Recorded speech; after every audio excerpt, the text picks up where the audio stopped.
to the entrance. Next to the building was a sign that said DOC Asylum.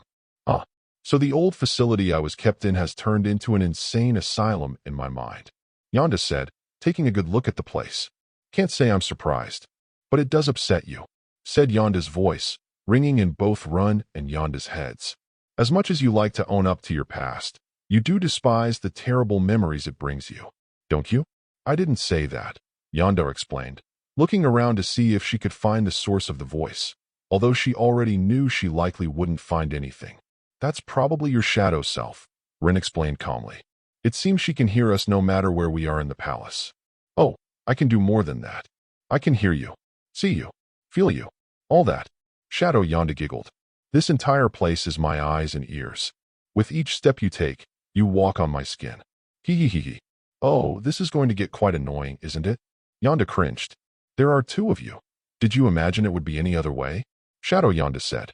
It looks like she can still read our thoughts, even though I cannot. Yonda sighed. Lovely. Shall we go in? Rin nodded, and the two went up the steps leading to the door. Fair warning, you're not going to like what happens when you go through that door, Shadow Yonda warned in a sing-song tone. I understood that before I came in here. Thank you very much, Yonda said, rolling her eyes as she opened the door. Inside was a lobby, with doorways leading to hallways all around the asylum, two large stairways that led to the upper level, and a large desk at the center with a shadow behind it, as well as a bunch of other shadows just standing around the lobby. Shadows were dressed in black nurses' outfits and were mostly normal, except for their heads, which were just giant mouths. And those mouths were talking constantly. About a dozen shadows all talking at the same time. Ag hi, Yonda shouted in pain. As the noise quickly overwhelmed her, she tried to cover her ears, but of course, this didn't help as it felt like she was getting blasted by noise that pierced her brain. Rin grit his teeth as the headache-inducing noise did a number on him as well, causing a truly awful headache. Make it stop. Make it stop. For the love of all that is good. Make it stop, Yonda shouted, her voice only barely drowned out by the noise. I told you so, Shadow Yonda said in a tone so smug, they could practically hear her expression from wherever she was. Come now, did the oh-so-smart Yonda not figure out it'd be something like this? This is just an exaggerated version of what it was like back when you lived here. Thus is the nature of these palaces. It's really quite simple. Bang, bang, bang, bang, bang, bang, bang, bang, bang, bang. Rin proceeded to shoot every single one of the shadows, causing the noise to stop completely. Oh,